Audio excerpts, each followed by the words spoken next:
Welcome to Snail Trail 4x4. I'm Jimmy Jet. Today we're going to be installing some front bump stops. Actually, they go this way. Some front bump stops from ToyotaBumpStop.com, and we're going to be putting them on the 5th Gen 4Runner. As you can see, the bump stops, this is the stock one, and here's the new one. It's much longer, and you're going to need longer bump stops whenever you do a lift. Like on this one, we've done about 3.5, maybe 4 inches of lift on it, and so you need an extended bump stop like this. You can grab these from ToyotaBumpStops.com. Excuse me. So the first things that we're going to need to do, or that we did, is we're going to take off the tire so we can get more room and get in there easily. You don't necessarily have to yank off the tire, but it just opens it up a lot more for us. And then it's quite easy. We had to use a big old pipe wrench to pull this off, and I'll show you how to do that.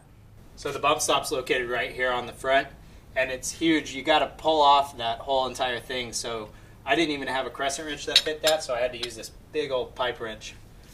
And let's see, righty tighty, lefty loosey. That means I'm going to go this way, I believe.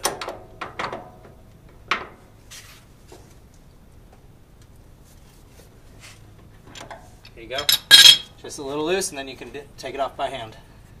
So along with the bump stop, they also provided us the hardware and some thread lock.